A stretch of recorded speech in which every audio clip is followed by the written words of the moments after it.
இந்த வாழ்க்கை வரலாறு ஒரு மகாத்மாவை பற்றியே. அவர் நினைவிலே இந்த அழகிய சமாதி உருவாக்கப்பட்டிருக்கிறது.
முந்தைய பகுதியில் நாம் அபை தனது பிரசங்க பணியில் இயங்குகிறதை பார்த்தோம்.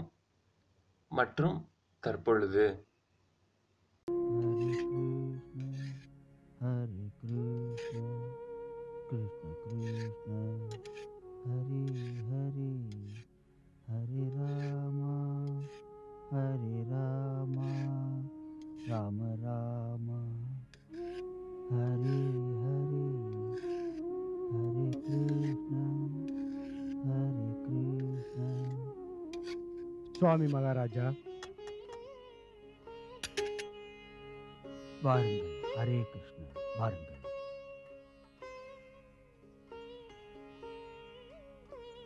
ஹரே கிருஷ்ண. மகாராஜா, உங்களுக்கு நான் தீங்கு செய்து விட்டேன், என்னை மன்னித்து விடுங்கள். ஏன், என்னாகிவிட்டது? ஆக்ராவில் இருந்தவர்கள் உங்களிடம் தீட்சை பெற நினைத்தார்கள். ஆனால் அது உங்களால் முடியாது என்று கூறிவிட்டேன். அது உண்மைதான். என்னால் அதை புரிந்து கொள்ள முடியும். எங்கும் எதிலும் எதற்கும் ஒரு விதிமுறைகள் உண்டு. நீ எனக்கு தெரியப்படுத்தி விட்டாய். நீங்கள் என் காரணமாகத்தான் ஆக்ராவை விட்டு வந்து விட்டீர்கள் என்று எங்கள் குரு மகாராஜாவிற்கு தெரிய வந்ததும் என் மீது கோபம் கொண்டு உங்களிடம் அவர் மன்னிப்பு கேட்க அனுப்பியுள்ளார். நீ எந்த தவறும் செய்யவில்லை. உன்னுடைய குரு மகாராஜ் மிகவும் புனிதமானவர். அதனால் அவர் என்னிடம் கருணை காட்டியுள்ளார். நான் எதற்கு ஆக்ராவை விட்டு வந்தேன் என்று அவருக்கு ஆச்சரியமாக இருந்திருக்கும். ஒரு காரணம் இருக்கிறது. புதிய பணியை தொடர வேண்டும். என்ன யோசித்தேன் என்றால், நான் தனியாகவே எனது பணியை தொடரலாம் என்று இங்கு வந்துள்ளேன். ஆனால் குரு மகாராஜா உங்களை கோயிலுக்கு அழைத்து வர கூறியிருக்கிறார். நான் கோயிலுக்கு நிச்சயம் திரும்புவேன். உங்கள் குரு மகாராஜிடம் சில நாட்கள் கழித்து சந்திப்பதாக கூறுங்கள். நான் பகவான் பூஜையை முடித்துவிட்டு சாப்பிடலாம். நீங்களும் என்னுடன் பிரசாதம் சாப்பிடுகிறீர்களா? சரி மகாராஜா. வாருங்கள்.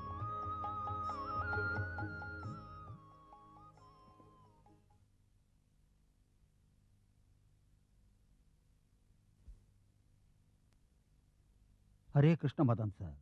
ஹரே கிருஷ்ணா. எங்கே புறப்பட்டு விட்டீர்கள்? நியூ டெல்லி. ஆனால் கடந்த வாரம் தானே பம்பாயிலிருந்து வந்தீர்கள். இப்பொழுதே ஏன் புறப்பட வேண்டும்? எனக்கு வேலை இருக்கிறது. என்ன வேலை?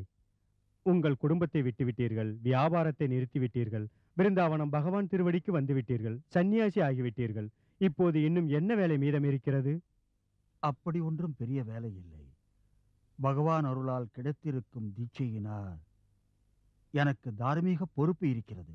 உங்கள் வயதை ஒத்தவர்கள் இங்கே விருந்தாவனம் தங்க வருகிறார்கள். அடுத்த பிறவி பயனை அடைய வருகிறார்கள். ஆம், ஆனால் அடுத்ததாக உங்களை பார்க்கிறேன். நான் தனிப்பட்டவன். எனது குரு என்னிடம் மிகப்பெரிய பொறுப்பை ஒப்படைத்திருக்கிறார். ஸ்ரீ சைத்தன்ய மகாபிரபுவின் கதையை உலகம் முழுவதும் நான் பரப்ப வேண்டும். ஆம், அதை நான் அறிவேன். நீங்கள் இங்கே உங்கள் இறுதி காலத்தை கழிக்க வரவில்லை. ஈஸ்வரனை அடைவதற்கான தார்மீக கருத்துக்களை உலகத்தில் உள்ள மக்களுக்கு புரிய வைக்க இங்கே வந்துள்ளீர்கள். வெற்றி அடைய வேண்டும் என்று எனக்கு ஆசை அளியுங்கள். நான் எப்படி ஆட்சி அளிப்பேன் சுவாமிஜி? எனக்கு நம்பிக்கை இருக்கு. வெற்றி உங்களுக்கு நிச்சயம் உண்டு. ஹரே கிருஷ்ண. இல்லை இல்லை, நான் எடுத்து வருகிறேன். மிக்க நன்றி.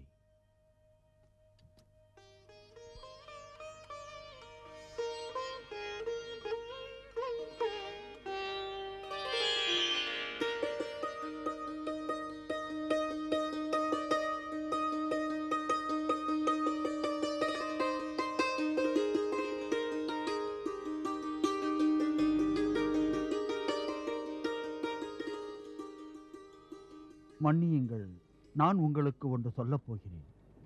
என்னிடம் ஒரு பத்திரிகை உள்ளது. அதில் உலகத்தில் நடக்கும் பிரச்சனைகளுக்கு தீர்வு காண முடியும் என்று எழுதியிருக்கிறது. சரிங்க, நான் பார்க்கிறேன்.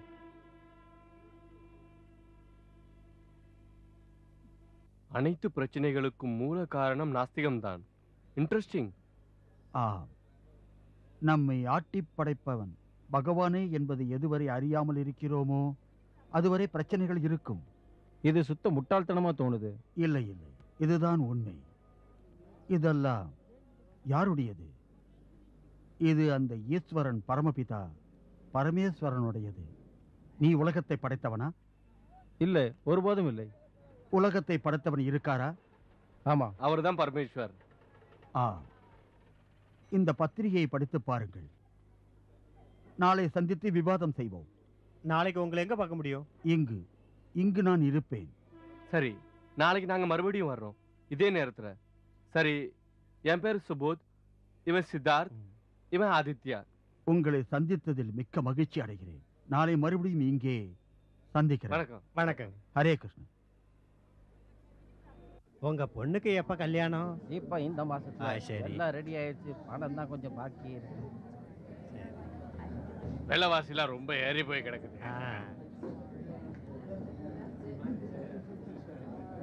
ஒரு நிமிஷம். நீங்க இந்த பத்திரிகையை பேக் டு காட் ஹெட்ங்கிறத படிக்க விரும்புறீங்களா? இந்த பத்திரிகை தார்மீகத்துல அடி எடுத்து வைக்க வழிகாட்டுது. இதுல எல்லா பிரச்சனைகளுக்கும் முடிவும் இருக்கு. இல்ல, தயவு செஞ்சு நீங்க போறீங்களா கொஞ்சம்? நீங்க படிக்கிறீங்களா? இல்லைங்க, எனக்கு இதெல்லாம் ஆர்வம் இல்ல. நீங்க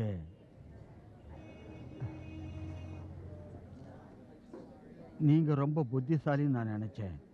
நீங்க ஏன் இந்த பத்திரிகையை படிக்க கூடாது? இல்ல, எனக்கு படிக்க இன்ட்ரெஸ்ட் இல்லைங்க. இதுக்கு நீங்க பணம் கொடுக்க தேவையில்லை. உங்களுக்கு விருப்பம் இருந்தா இந்த பத்திரிகையை வாங்கி படிங்க. எனக்கு எந்த இன்ட்ரெஸ்ட் இல்லைன்னு சொன்னேன்ல, எனக்கு நேரமும் கிடையாது. டீ குடிக்கும்போதே நீங்க இதை படிக்கலாம். தயவு செஞ்சு இங்க இருந்து போங்க. எனக்கு இது படிக்கணுங்கிற கொஞ்சம் கூட இன்ட்ரெஸ்ட் இல்ல. சரிங்க, இருக்கட்டும். வேற யாராவது? நீங்க? வேண்டாம் வேண்டாம் வேண்டாம்.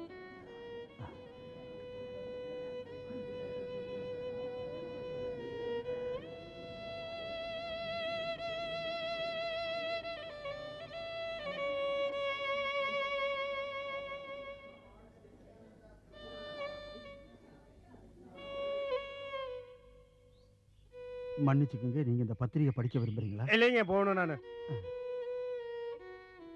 ஒரு நிமிஷம். வேண்டாங்க, ஆளை விடுங்க.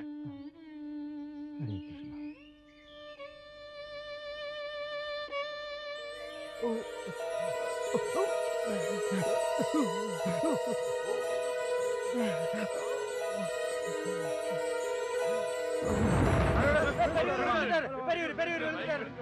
தண்ணி கொண்டு வாங்க. தண்ணி கொண்டு வாங்க. தண்ணி காத்து விடுங்க. டிரைவர், வண்டி நிறுத்து. கொஞ்சம் காத்து விடுங்க. தண்ணி யாராவது கொண்டு வாங்க. தண்ணி கொண்டு வாங்க. என்னாச்சு? வண்டி விடுங்க. அவர் வண்டி கொண்டு வாங்க. மெதுவா. என் வண்டி கொண்டு வாங்க. மெதுவா. இடிச்சிடாதீங்க. பாத்து. மெதுவா. Driver, hospital.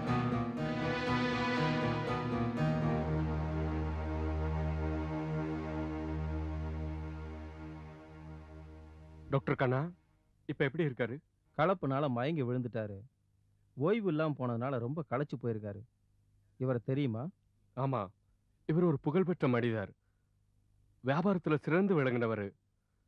ஆனா அவர் எல்லாத்தையும் விட்டுட்டாரு, சந்நியாசம் வாங்கிக்கிட்டாரு. இவர் பெரிய மகான். அப்படியா? இவரோட பேர் என்ன? பக்தி வேதாந்த சுவாமி.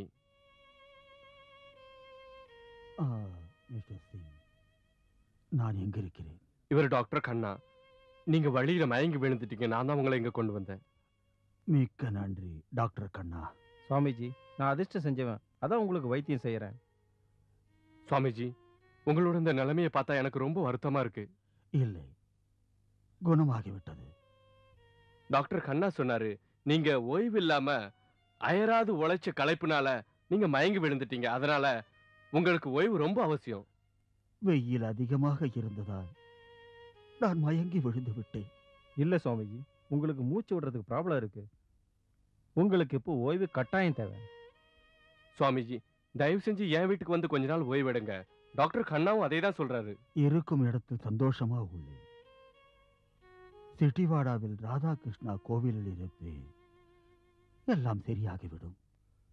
சரி, நான் என் வண்டியில உங்களை அங்கே விடுறேன். டாக்டர் கண்ணா கொஞ்சம் மருந்து தருவாரு. தயவு செஞ்சு அதை சாப்பிடுங்க. சரி. राधे जय जय माधव दयित गोकुल तरुणे मंडल महित। राधे जय जय माधव दयित गोकुल तरुणे मंडल महित। राधे जय जय माधव दयित माधव दयित।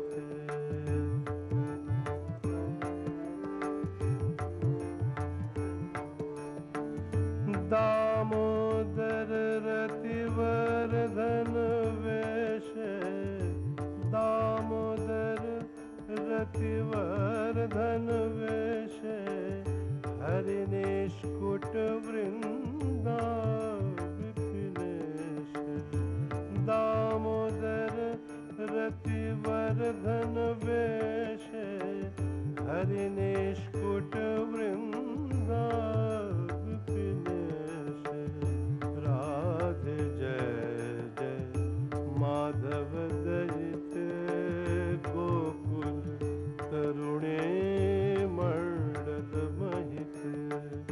राधे जय जय माधव दयित माधव दयित।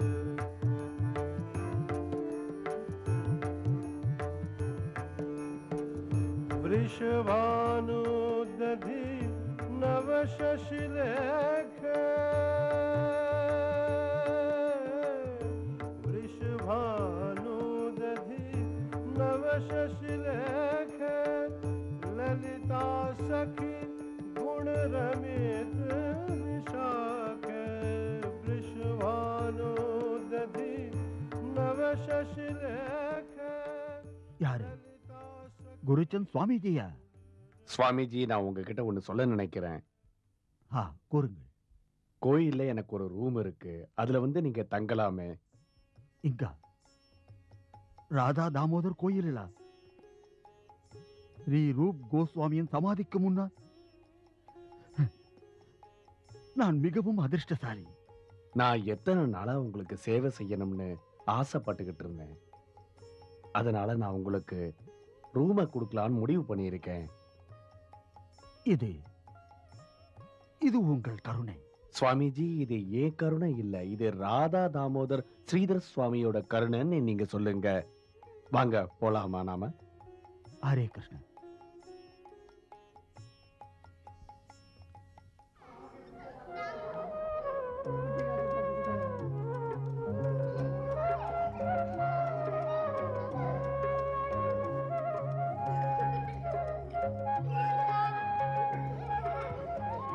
இங்க சத்தம் போடாதீங்க. இங்க சுவாமிஜி வேலை பண்ணிக்கிட்டு இருக்காரு. வெளியில போய் விளையாடுங்க.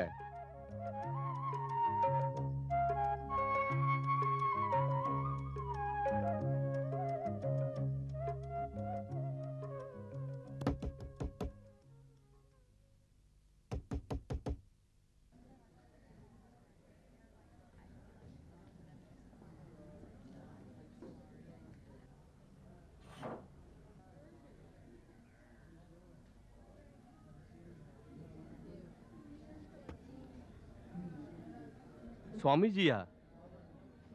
வாங்க. சுவாமிஜி, நீங்க சீக்கிரம் வந்துட்டீங்க. ஆனா இங்க யாருமே இல்ல. ஆம், எனக்கு தெரியும். ஆனால் பிரஸ்ஸிற்கு கொடுப்பதற்கு முன்னால் எல்லாம் தயாராக எழுதி வைக்கலாம் என்று வந்தேன். நமக்கும் சௌகரியமாக இருக்கும். ஆனா ஜெயின் பாபு 4 மணிக்கு முன்ன அங்க வரமாட்டாரே.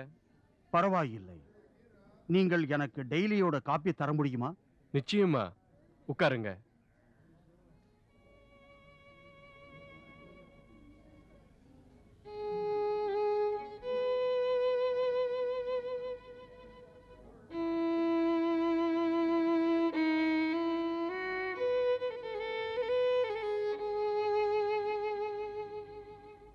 சுவாமிஜி, இந்தாங்க ப்ரூஃப். நீங்க மெதுவா பாருங்க. நான் இங்க தான் இருக்கிறேன். உங்களுக்கு ஏதாவது தேவைன்னா என்ன கூப்பிடுங்க. நன்றி. நன்றி.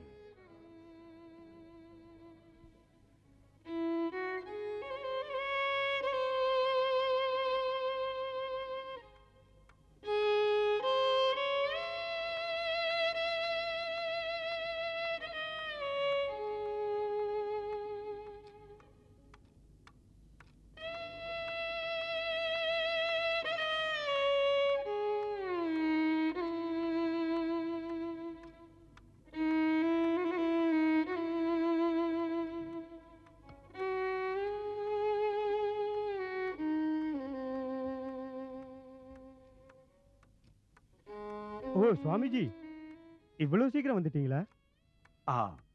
நான் 6 மணிக்கே வந்து விட்டேன். பிரஸ்ஸிற்கு கொடுப்பதற்கு முன்னால் ஒரு தடவை பார்க்கலாம் என்று வந்தேன். பிறகு நீங்கள் நேரடியாகவே வேலையை ஆரம்பிக்கலாம்.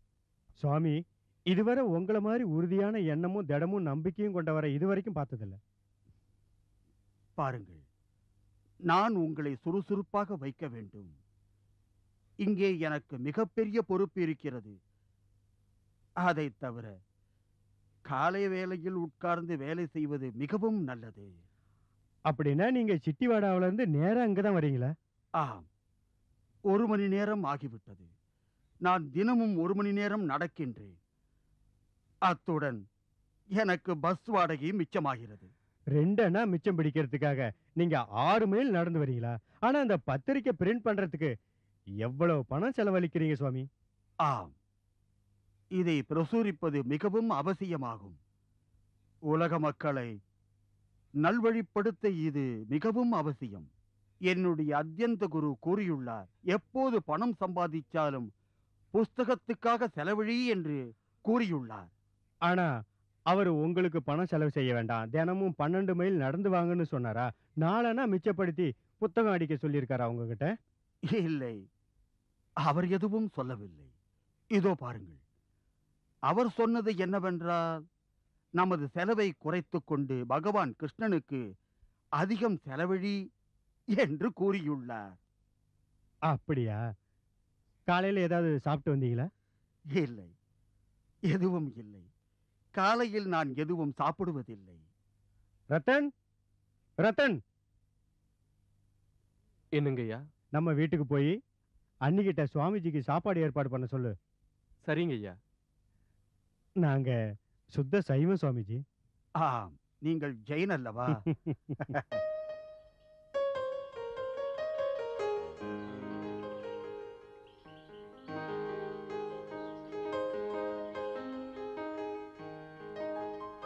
Good morning boys.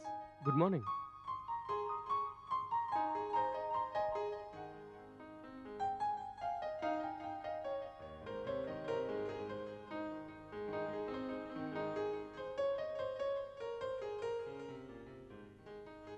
Hello doctor Naik.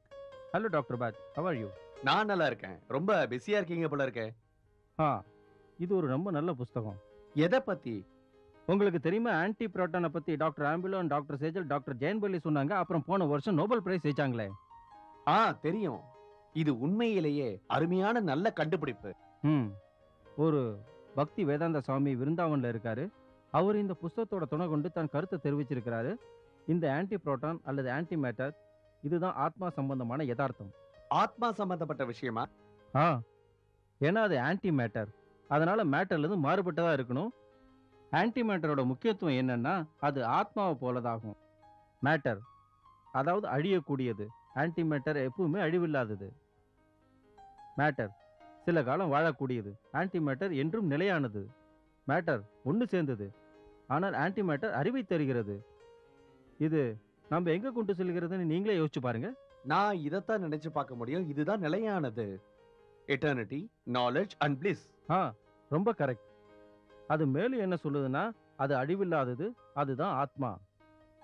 இந்த ஆத்மா மூலம்தான் உடம்பு வாழ்கிறது. ஆத்மா உடலை விட்டு போனால் மனிதன் செத்து விடுகிறான். மேலும் சுவாமிஜி சொல்றாரு, 2 உலகம் இருக்குன்னு. ஒன்று அழியக்கூடியது, மற்றது அழிவில்லாதது. ஆத்ம ஞானத்திற்கு இத்தனை சுலபமான வழியை இதுல தான் பார்க்கறேன். எத்தனை படிச்சாலும் அதுல எல்லாம் முதன்மையானது இந்த புக்கு தான். ரொம்ப அருமை. இந்த பத்திரிகையோட பேரு என்ன? Back to God head.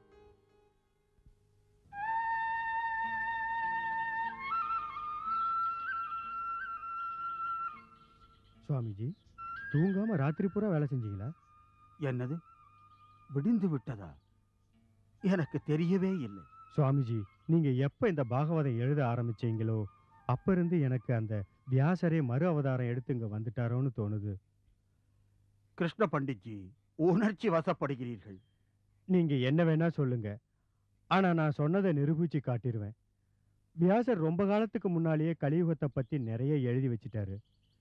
அதன் காரணமா அவர் உருவாக்கினது தான் வேதம், உபனிஷத், புராணங்கள், மகாபாரதம், முறையான சூத்திரங்கள். அப்புறம் நாரத முனிவர் சொன்னதால அவரு ஸ்ரீமத் பாகவதம் எழுதினாரு. அதுபோல இன்னைக்கு நடக்கிற நிலைமையை பார்த்து நீங்க ஸ்ரீமத் பாகவதத்தை மீண்டும் எழுதுறீங்க. இதை பார்த்து மக்கள் பலனடையலாம். நீங்க சாதாரண மனிதனே இல்லை சுவாமிஜி. நீங்க இங்க ஸ்ரீமத் பாகவதத்தை பரவ செய்ய வந்திருக்கிறீங்க. அதனால மக்களுக்கு கிருஷ்ண பக்தியோட பலன் கிடைக்கலாம். பண்டிட்ஜி, நான் என்னுடைய குரு மகாராஜாவுடைய ஆணையை கடைபிடித்துக் கொண்டிருக்கிறேன். இந்த 40 வருஷத்தில் நான் நிறைய தோல்வியை சந்தித்து விட்டேன். உங்களுடைய உதவி எனக்கு பலமாக இருக்கும். சுவாமி, உங்களோட இந்த முயற்சி வீண் போகாது. உங்களுக்கு நிச்சயம் வெற்றி கிடைக்கும். நான் எனக்காக வெற்றி தேட விரும்பவில்லை. கிருஷ்ண பக்தி உலகம் முழுவதும் பரவ வேண்டும். அதுதான் என்னுடைய ஆசை.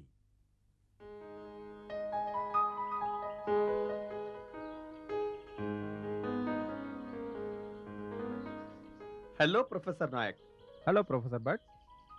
ஆன்டி மேட்டர்ல ஏதாவது முன்னேற்றம் இருக்கா? நான் பக்தி வேதாந்த சாமிக்கு எழுதினேன். நான் அவர் கூட உலகம் முழுதும் பாரத கலாச்சாரத்தை பரப்புறதுக்கு வரலான்னு அவர் எழுதியிருக்காரு. நீங்க என்ன முடிவு எடுத்திருக்கீங்க? எனக்கு ரொம்ப சந்தோஷம். நான் அவரு கூட போகலாம். ஆனால் என்னால் போக முடியாது. இந்த விஷயத்தை பிரீத்திக்கிட்ட பேசினேன். அதனால தான் இந்த நிலைக்கு வந்துட்டேன். நல்லதை தான் நினைச்சிருக்கீங்க. நிச்சயமா நீங்க ஒருத்தர் தானே குடும்பத்தையே நடத்துறவரு. நீங்க வேலையை விட்டுட்டு தர்ம பிரச்சாரம் பண்ண போயிட்டா உங்க மனைவி குழந்தைங்க என்ன ஆகிறது? என்ன பண்றது? இந்த ப்ராப்ளம் பர்மனண்டாக இருக்கக்கூடாது. வாங்க.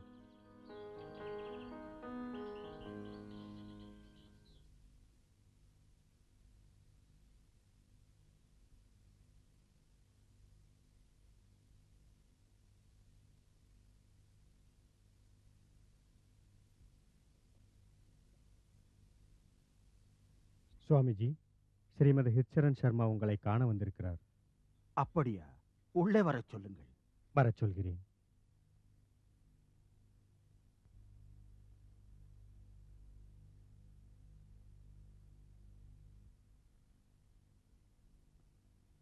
சர்மாஜி, இவ்வளவு சீக்கிரம் காலை வேளையில் வந்த காரணம் என்ன? உட்காருங்கள். சுவாமிஜி, நான் உங்களுக்கு ஒரு நல்ல செய்தி கொண்டு வந்திருக்கிறேன். என்னவென்று கூறுங்கள். The national cultural society of Japan ஒரு காங்கிரஸ் கூட்டத்துக்கு ஏற்பாடு செஞ்சிருக்கு. இது மனித முன்னேற்றத்துக்கு கவனம் செலுத்த போகுது. இது டோக்கியோல மே 10 இருந்து 20க்குள்ள நடக்க போகுது.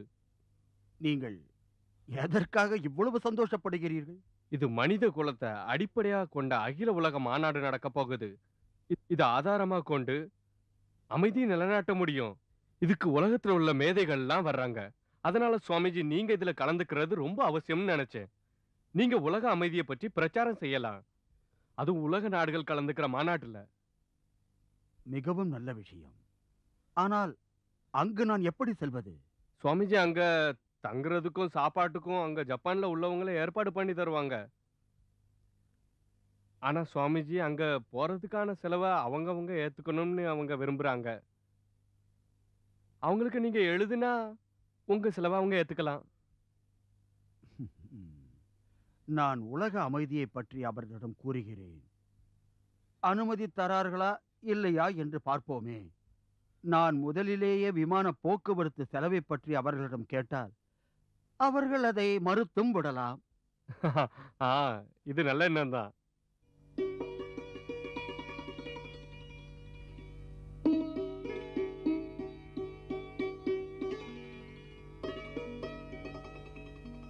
சாமிஜி, உங்களுக்கு கடிதம். உட்காருங்கள்.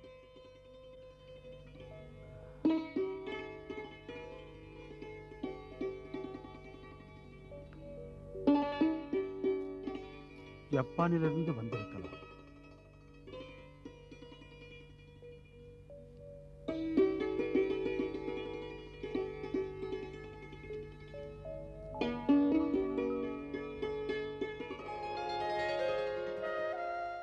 The International Foundation for Cultural Harmony of Japan என்ன வர சொல்லி அனுமதி கொடுத்திருக்காங்க.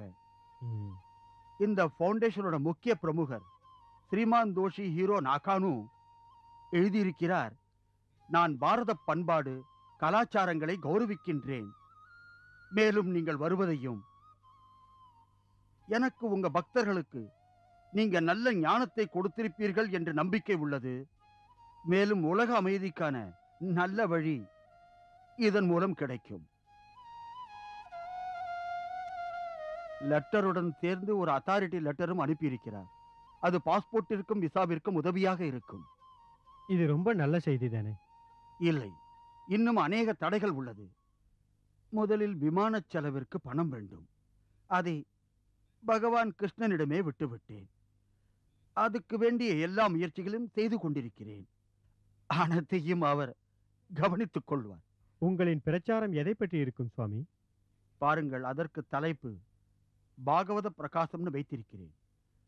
நான் இந்த தலைப்பை ஸ்ரீமத பாகவதத்தில் 28வது அத்தியாயத்தில் 10வது ஸ்லோகத்திலிருந்து எடுத்துள்ளேன். உங்களுக்கு தெரியுமே, ஸ்ரீ பிருந்தாவனத்தின் குளிர்கால வர்ணனை இருக்கிறதே, அது வேதங்களுடன் சம்பந்தப்பட்டிருக்கிறது. மேலும் உதாரணம் சொல்ல போனால், இதில் நீலமேக சியாமல வர்ணன் கண்ணன், பிறகு மழை காலத்தில் கலியுகத்தின் சூழ்நிலைக்கு தகுந்தார் போல் எங்கே ஆத்மாக்கள் சம்பந்தப்பட்ட பிரம்மலோகத்தில் மின்னின நட்சத்திரங்கள் ஒளி இழந்தன என்று கூறியுள்ளது. நான் இதுபோல் 50 உதாரணம் கூறுவேன். அத்துடன் இந்த பிரச்சாரத்தை 50 சித்திரங்களை காட்டியும் கூறுவேன். இந்த மாநாடு ஜப்பானில் நடக்கப் போகின்றது. நல்ல விஷயம்தானே? இவை அனைத்தும் பழங்கால ஓவியத்துடன் ஒப்பிட்டு கூறுவேன். இலையுதிர் காலம் மனித வாழ்வை பற்றி குறிப்பிடுகிறது. இதில் இருக்கும் அனைத்தும் நிலையானதல்ல.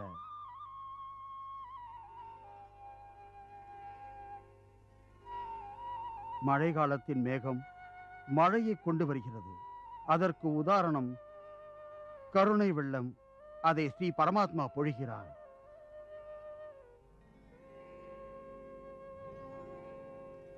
உண்மையில் கூறப்போனால் அனைவரும் ஸ்ரீ கிருஷ்ணனுக்குள் அடக்கமாவோம். ஒவ்வொருவரின் மனமும் அவருக்கு சேவை செய்யவே ஆவல் கொள்கிறது.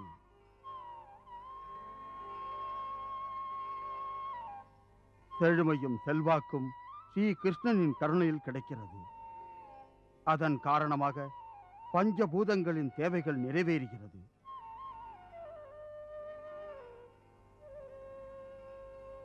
ஒவ்வொருவருக்கும் பிரம்ம வித்தையின் ஞானத்தின் மூலம் பரிபூரணம் கிடைக்க வேண்டும். அவர் தமக்குத்தாமே ஸ்ரீ கிருஷ்ணனின் சேவையில் பங்கு பெற வேண்டும்.